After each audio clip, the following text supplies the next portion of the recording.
In 2022, FIFA threatened to book captains for wearing a colored armband during matches. They cited political messaging. They sided with the host nation. They said cultural values must be respected. In 2026, the same FIFA made the exact opposite announcement before a match in Seattle. Rainbow flags inside the stadium permitted. Same organization, two completely opposite decisions 4 years apart. How did this happen? Let's break it down chronologically. Let's go back to December 2025. FIFA held the 2026 World Cup draw. Egypt and Iran ended up in Group G alongside Belgium and New Zealand. Their final group stage match was scheduled for June 26th in Seattle. Here's the thing. Before the draw even happened, Seattle's local host committee had already designated the June 26th match as part of its annual Pride Weekend celebrations. Seattle Pride Weekend falls on June 27 and 28, an event that has been held in this city for over 50 years.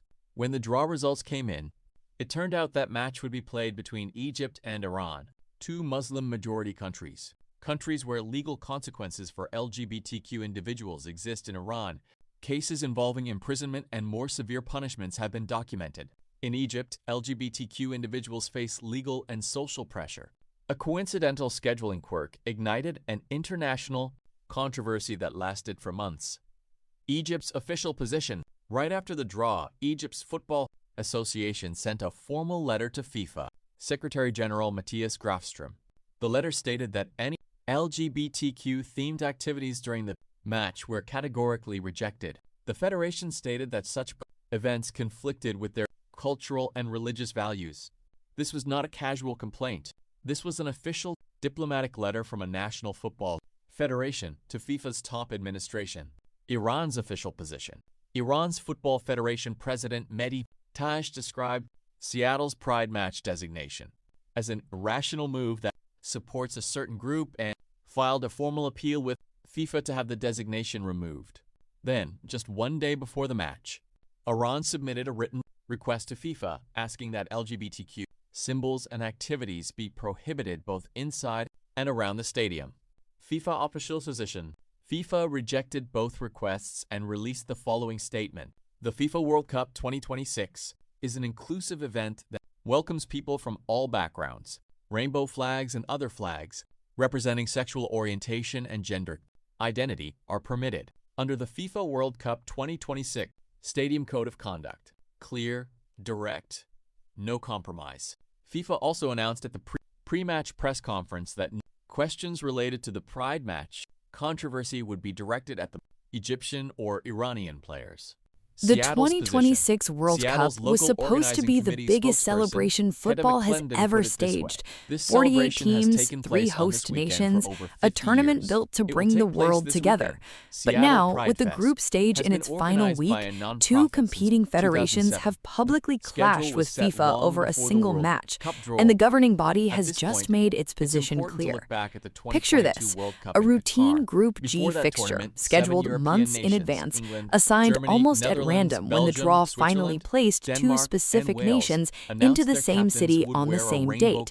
Nothing unusual about that on paper, except the city in question had already designated that exact date for one of its biggest annual civic celebrations, months before anyone knew which 2 teams would actually be playing there.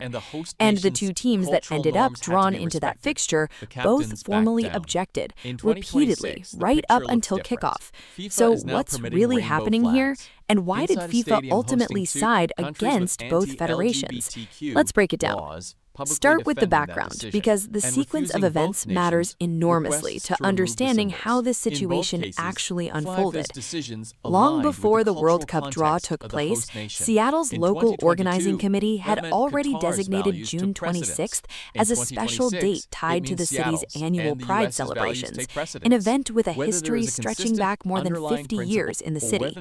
At that point, nobody knew which 2 national teams would actually be assigned to play there.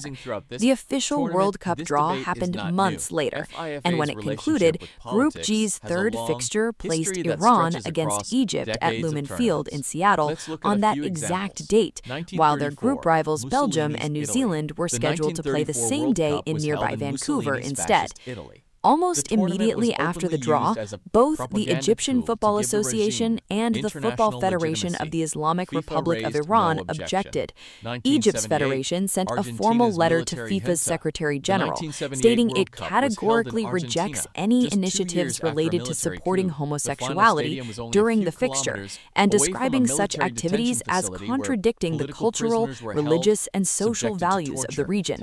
Iran's federation president, speaking on state television, called the scheduling unreasonable conduct that supports a specific group and said the matter would be raised directly with FIFA's competitions committee. The framing of the dispute differed slightly between the two federations, even as their ultimate objection aligned. Both nations agree on the underlying legal backdrop driving their concerns.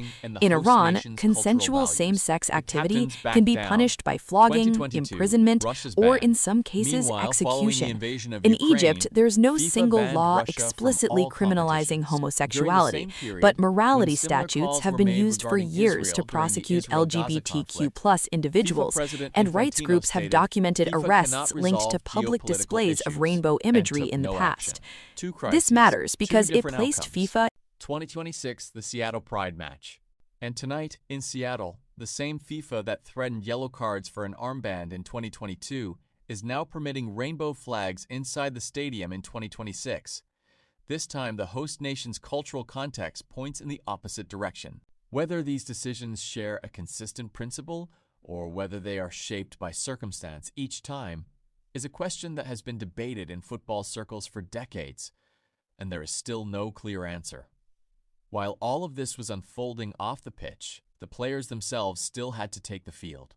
Iran goalkeeper Alireza Bayramvand delivered a notable performance in this tournament. Against Belgium, with Iran down to 10 men, he made a series of critical saves, including a remarkable stop with his outstretched arm that kept the match goalless. Tonight, Iran's chances of advancing depend heavily on his performance. Egypt, meanwhile, made history in this tournament. After falling behind against New Zealand, they came back to win 3-1. Recording their first ever World Cup victory since their debut in 1934. Mohamed Salah played a key role, scoring the go-ahead goal and assisting the third. Both squads walked into tonight's match carrying the weight of a controversy that had nothing to do with football. Iran need a win to keep any hope of advancing. Egypt need at least a point to secure top spot in the group. At the pre-match press conference, a FIFA official stepped in before any questions could be asked, informing media that questions about the Pride match controversy would not be addressed by the players. The players sit at the center of this debate, but were shielded from having to speak about it publicly. Tonight's match in Seattle will be remembered for a number of reasons. Group G turned out to be one of the most unpredictable groups of this tournament. The first 3 matches all ended in draws, a group stage record, and the final match generated more discussion off the pitch than any game on it.